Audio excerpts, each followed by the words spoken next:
دیری درسگاہ جامعہ مسجد مہتاب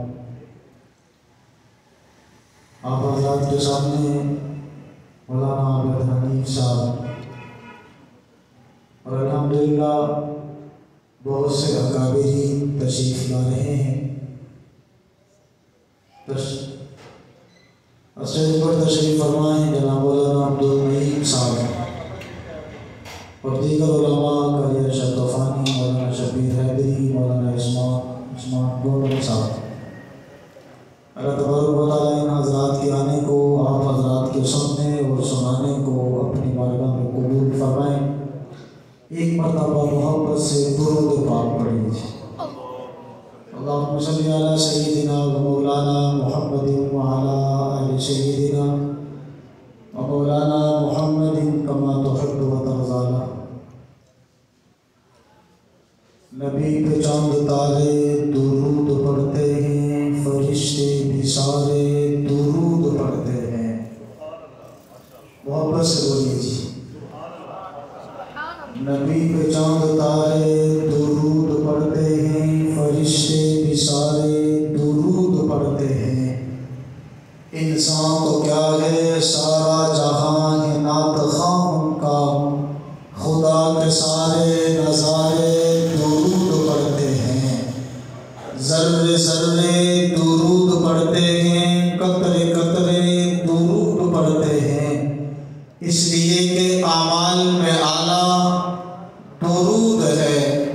فرشتوں کا وظیفہ درود ہے، قربت مصطفیٰ کا وسیلہ درود ہے، خلد بری کا راستہ درود ہے، قبر کا اجالا درود ہے، حشر کا سہارا درود ہے۔ ذرے ذرے درود پڑھتے ہیں، قطرے قطرے درود پڑھتے ہیں، ملائک بھی سارے درود پڑھتے ہیں۔ ان پہ ہوتا خدا کے خوش جو بھی دل سے درود پڑھتے ہیں۔ سبحان اللہ۔ آج کا عنوان، ختم نبوت کا عنوان بڑا قیمتی اور بڑا مبارک عنوان ہے۔ اللہ کے پیارے نبی صلی اللہ علیہ وسلم کے سر پر اللہ نے ختم نبوت کا تاج سجایا ہے۔ اگر یوں کہوں تو بجا ہے، اللہ نے اپنے نبی صلی اللہ علیہ وسلم کو بہت سی خصوصیات سے نوازا۔ ایک خصوصیت یہ کہ اللہ نے اپنے محبوب کے سر پر ختم نبوت کا تاج سجایا ہے۔ ایک خصوصیت یہ کہ آقا مقصود میں اول، ظہور میں آخر ہے۔ بس یہ دو جملے آپ نے یاد رکھنے ہیں۔ آقا مقصود میں، بولیے، آقا مقصود میں اول، ظہور میں آخر۔ آقا مقصود میں اول، ظہور میں آخر۔ اگر یہ دو جملے آپ کو یاد رہیں گے تو ختم نبوت کا عنوان آپ کو سمجھ آئے گا۔ اپنے اکابرین سے پڑھے ہوئے اسباق، اپنے اساتذہ سے پڑھے ہوئے اسباق کی صورت کے اندر عرض کرنا چاہتا ہوں، آقا مقصود میں اول، ظہور میں آخر ہیں۔ مقصود میں کتنے اول؟ طلباء کی جماعت بیٹھی ہے، سوال و جواب کی مجلس سجی ہوئی، ایک طالب علم سوال کرتا ہے اللہ نے آسمان کتنے بنائے؟ جواب ملتا ہے۔ دوسرا طالب علم سوال کرتا ہے زمین کو کس چیز پر رکھا؟ جواب ملتا ہے۔ انسان کو کس چیز سے بنایا؟ جواب ملتا ہے۔ فرشتوں کو، جنات کو کس چیز سے بنایا؟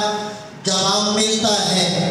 ایک طالب علم سوال کرتا ہے وہ کون سی چیز ہے جس کے اوپر بیت اللہ کا طواف فرض اور واجب نہیں تھا؟ لیکن طواف کرتی نظر آتی ہے۔ جواب ملتا ہے، حضرت نوح علیہ السلام کی کشتی طوفان نوح کے اندر چلتی ہے، بیت اللہ کا طواف کرتی ہے۔ ایک طالب علم پھر سوال کرتا ہے، اللہ نے سب سے پہلے کس چیز کو پیدا کیا، کس چیز کو بنایا؟ جواب نہیں ملتا۔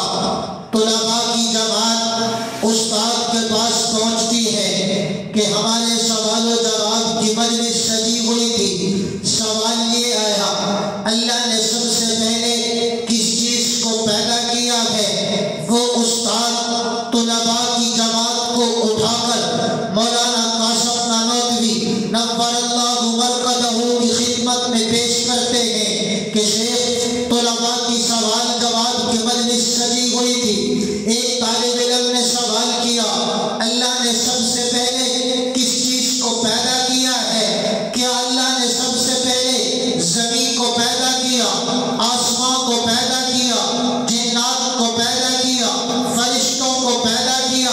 کس چیز کو پیدا کیا ہے؟ حضرت آرام کر رہے تھے، اٹھ کر بیٹھ جاتے تھے، طلباء کو مخاطب کر کر کہتے ہیں کہ آپ کا سوال بڑا قیمتی ہے، اس قیمتی سوال کو قیمتی انداز کے اندر کہنا چاہتا ہوں۔ مولانا قاسم نانوتوی طلباء کو اپنی طرف متوجہ کر کر فرماتے ہیں، طلباء کی جماعت سنیے، آپ کا سوال یہ ہے، سب سے پہلے اللہ نے کس چیز کو پیدا کیا ہے؟ فرماتے سنیے، سب سے پہلے مسیحیت کے انوار سے، سب سے پہلے مسیحیت کے انوار سے نقش روح محمد بنایا۔ جواب طالب علم سوال کرتے ہیں کہ اللہ نے محبوب کو کس وقت پیدا کیا؟ توجہ، طالب علم سوال کرتے ہیں، شیخ، اللہ نے محبوب کو کس وقت پیدا کیا؟ جواب ملتا ہے، اس وقت پیدا کیا جب وقت بھی نہ تھا، اس دن بنایا جب دن بھی نہ تھا، اس گھڑی بنایا جب گھڑی بھی نہ تھی، اس لمحے بنایا جب لمحہ بھی نہ تھا۔ طالب علم سوال کرتے ہیں، اس وقت دنیا میں کیا تھا؟ جواب ملتا ہے، اس وقت دنیا میں لفظ کیا بھی نہ تھا، نہ تب تھا، نہ جب تھا، نہ ادھر تھا، نہ ادھر تھا، نہ زمین تھی، نہ آسمان تھا، نہ عرش تھا، نہ لوح تھا، نہ قلم تھا، نہ آدم تھا، نہ بشر تھا، نہ ہستی تھی، نہ بستی تھی، یا بنانے والی خدا کی ہستی تھی، یا بننے والی مصطفیٰ کی ہستی تھی، یا بنانے والی خدا کی ہستی تھی، یا بننے والی مصطفیٰ کی ہستی تھی۔ میں نے کہا آقا مقصود میں اول، توجہ ہے آقا مقصود میں اول، ظہور میں آخر۔ اس کی مثال سمجھی، حضرات تشریف فرمائے ہیں، سمجھ پانے کے لیے عرض کر رہا ہوں، مثال سمجھیں گے تو بات سمجھ میں آ جائے گی۔ آپ حضرات نے دیسی اصلی گھی دیکھا ہے؟ وہ بولو تو صحیح، دیکھا اصلی اور دیسی گھی؟ مولانا عثمان صاحب نے دیکھا ہے، آیا بھی؟ دیسی اور اصلی گھی کی تلاش کے اندر نکلے، توجہ، اصلی اور دیسی گھی کی تلاش کے اندر نکلے، شہروں کا سفر کیا، قصبوں کا سفر کیا، لیکن اصلی اور دیسی گھی نہ ملا۔ ایک بڑے میاں میرے کہنے لگے، اگر آپ کو اصلی اور دیسی گھی چاہیے، توجہ، بات مثال سمجھیں گے تو بات سمجھ میں آئے گی۔ اگر آپ کو اصلی اور دیسی گھی چاہیے تو اس کی ایک ہی صورت ہے، اپنی زمین خریدیں، اپنی گائے خریدیں، زمین پر محنت کریں، چارہ لگائیں، پانی دیں، چارہ کاٹ کر گائے کے آگے ڈالیں، دودھ نکالیں، دودھ پر محنت کریں، دہی بنے گی، دہی پر محنت کریں، مکھن نکلے گا، مکھن کو گرم کریں گے، اصلی اور دیسی گھی آپ کو مل جائے گا۔ میرا مقصود دیسی گھی ہے، میں جنگلوں میں گیا، مقصود گھی ہے، صحراؤں میں گیا، مقصود گھی ہے، زمین خریدی، مقصود گھی ہے، چارہ لگایا، مقصود گھی ہے، گائے کے آگے ڈالا،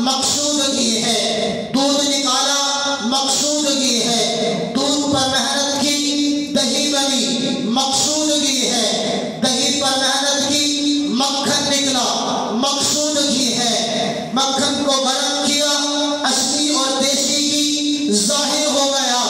گھی مقصود میں اول تھا، ظہور میں آخر ہے۔ اسی طرح میرے اور آپ کے آقا، اسی طرح میرے اور آپ کے آقا نبوت کے گھی بن کے آئے ہیں۔ اللہ نے زمین بنائی، مقصود محمد ہے۔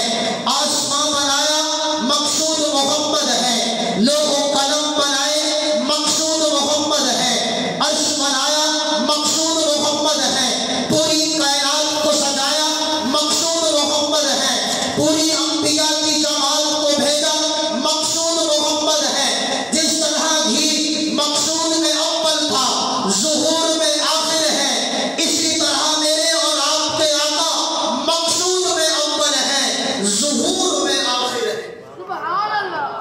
جب یہ گھی تیار ہو جائے، توجہ، جب یہ گھی تیار ہو جائے، اس گھی سے دنیا جہاں کے کھانے اگر آپ بنانا چاہیں، یہ دیسی گھی بنائے گا۔ اگر آپ اس دیسی گھی سے دیسی مٹن، دیسی بیف بنانا چاہیں، یہ گھی بنائے گا۔ لیکن یاد رکھیں، گھی سب کچھ بنائے گا، لیکن اگر میں اور آپ کوئی بھی شخص گھی سے گھی بنائے، وہ 1 نمبر نہیں 2 نمبر ہوگا۔ اسی طرح میرے اور آپ کے آقا نبوت کے گھی بن کے آئے ہیں۔ اس نبوت کے گھی سے دنیا جہاں کی عظمتیں وجود میں لانا چاہو، تو یہ نبوت کا گھی صداقت میں صدیق تو لائے گی، عدالت میں عمر تو لائے گی، سخاوت میں عثمان تو لائے گی، شجاعت میں حیدر کرار تو لائے گی۔ یہ نبوت کا گھی عظمتوں میں حسین کریمین تو پیدا کرے گا۔ یہ نبوت کا گھی ولی بھی پیدا کرے گا، قطب بھی پیدا کرے گا، غوث بھی پیدا کرے گا، ابدال بھی پیدا کرے گا، مفسر بھی پیدا کرے گا، مجاہد بھی پیدا کرے گا۔ اس نبوت کے گھی سے جو چاہے پیدا کر سکتے ہیں، لیکن یاد رکھیں، جیسے گھی سب کچھ بنا سکتا ہے، لیکن گھی سے گھی نہیں بن سکتا۔ اسی طرح میرے اور آپ کے آقا نبوت کے گھی بن کے آئے ہیں۔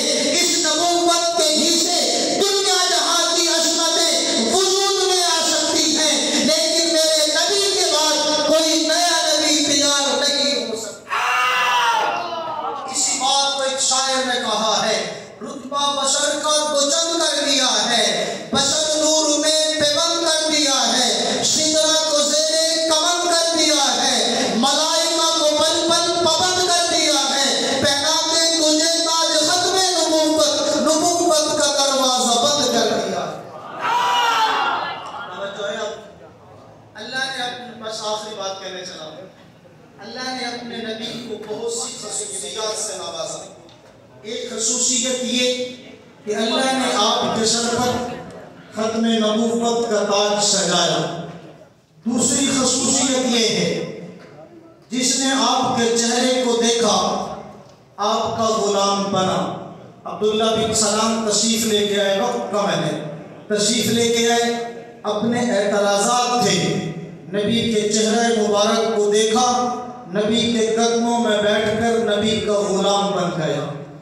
اس سے بڑی خصوصیت کیا ہے کہ جس نے 1400 سال بعد بھی نبی کی سیرت، نبی کی زندگی، نبی کے اخلاق و کردار کو کتابوں کے اندر پڑھا ہے، وہ بھی نبی کا غلام بنتا ہوا نظر آ رہا ہے۔ آج افسوس، آج میں نے اور آپ نے نبی کی سیرت کو، نبی کی زندگی کو، اخلاق و کردار کو پڑھا نہیں ہے۔ آج میں نے اور آپ نے اپنی اولاد کو نبی کی سیرت، نبی کی زندگی کو پڑھایا نہیں ہے۔ آئیے آج سے ارادہ کریں، نبی کی سیرت کو پڑھیں گے، اپنی اولاد کو نبی کی سیرت کو پڑھائیں گے، نبی کی سیرت کی کتابوں کو گھر کے اندر رکھیں گے، نبی کی سیرت کے اندر اللہ نے وہ تاثیر رکھی ہے۔ 1400 سال بعد مسلمان نہیں، غیر مسلم بھی نبی کی سیرت کو پڑھتا ہے، نبی کا غلام بنتا ہوا نظر آتا ہے۔ بڑے بڑے انجینئر، بڑے بڑے ڈاکٹر، بڑے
دشمن بھی میرے آقا کے کردار کی باتیں کرتے ہیں، وہ ہوں گے اور جو جنت کے گلزار کی باتیں کرتے ہیں۔ ہم ہیں آقا کے دیوانے، سرکار کی باتیں کرتے ہیں۔ توجہ ہے آپ حضرات، توجہ ہے۔ آخری جملہ درود شریف سے میں نے اپنی بات کو شروع کیا، درود پہ ہی ختم کرنا چاہتا ہوں۔ کثرت سے درود پاک پڑھا کریں، پڑھیں گے انشاءاللہ۔ کثرت سے درود پاک جو انسان پڑھتا ہے، کائنات کی ہر چیز اس انسان کو سلام کرتی ہے۔ آئیے، جو کثرت سے درود پڑھتا ہے، آج میں نے اور آپ نے اپنی پریشانی اور مصیبتوں کا حل کہیں اور جگہ تلاش کیا ہے۔ آئیے، جو آدمی پریشان مصیبت کے اندر پھنسا ہوا ہے، کثرت سے درود پڑھے، اس درود کی برکت سے سارے کام آسان ہو جائیں گے۔ کائنات کی ہر چیز اس کو سلام کرتی ہوئی نظر آئے گی۔ اگر آپ کو یقین نہیں، آئیے، قافلہ جا رہا ہے، قافلہ گزرتا ہے، ایک درویش آدمی کو دیکھا، ایک درویش آدمی جنگل کے اندر دیا جلایا ہوا بیٹھا ہوا ہے۔ پہلے زمانے کے اندر دیا اور قسم کے ہوا کرتے تھے، پیالے کے اندر تیل ڈالتے، دھاگے کی بتی بنا کر اس کے اندر ڈال کر آگ جلاتے تھے، وہ دیا جلتا تھا۔ ایک درویش آدمی جنگل کے اندر بیٹھا ہوا ہے، دیا جلایا ہوا ہے۔ قافلے والے گزرتے ہیں کہ ایک درویش آدمی نے جنگل کے اندر دیا جلایا ہوا ہے، طوفانی بارش آ رہی ہے، طوفانی ہوا آ رہی ہے، لیکن وہ طوفانی بارش اور طوفانی ہوا میں وہ دیا بجھتا نہیں ہے۔ قافلے والے پوچھتے ہیں، درویش آدمی، اس دیے کے اندر تیل کون سا استعمال کیا ہے، دھاگا کون سا استعمال کیا ہے؟ طوفانی بارش، طوفانی ہوا میں یہ دیا بجھتا نہیں ہے۔ اس درویش آدمی نے قافلے والوں کو اپنے پاس بٹھا کر ایک جملہ ارشاد فرمایا۔ وہ جملہ جب ایک شاعر کے پاس پہنچتا ہے، وہ شاعر اس درویش کے جملے کی منظر کشی کرتا ہے۔ درویش کہنا چاہتا ہے، قافلے والوں، ادب سے چاروں دشائیں سلام کرتی ہیں۔ اگر یہ جملہ آپ کو اچھا لگے، لازم ہے ہاتھوں کو لہراتے ہوئے درویش کی محبت میں، درود پاک کی محبت میں ہاتھوں کو لہراتے ہوئے آپ حضرات نے سبحان اللہ کہنا ہے۔ درویش کہتا ہے، قافلے والوں، ادب سے چاروں دشائیں سلام کرتی ہیں، بلائے لے کر بلائے سلام کرتی ہیں۔ میں نے دیا جلایا ہے، درود پڑھتے ہوئے میرے دیے کو ہوائیں سلام کرتی ہیں۔ ادب سے چاروں دشائیں سلام کرتی ہیں، بلائیں لے کر بلائیں سلام کرتی ہیں۔ میں نے دیا جلایا یہ درود پڑھتے ہوئے میرے دیے کو ہوائیں سلام کرتی ہیں۔ آئیے محترم عزیز اور محترم پیارو، نبی کی سیرت کو پڑھیے، کیونکہ آپ کا فرمان من احب سنتی فقط احبنی، جس آدمی نے میری سنتوں سے محبت کی، سمجھو کہ اس نے مجھ سے محبت کی۔ جس نے مجھ سے محبت کی، کان معی فی الجنہ، وہ جنت کے اندر میرے ساتھ ہوگا۔ اللہ تبارک و تعالیٰ مجھے بھی آپ کو بھی نبی کی سیرت، نبی کی زندگی کے مطابق زندگی گزارنے کی توفیق نصیب فرمائے۔ وآخر دعوانا الحمدللہ۔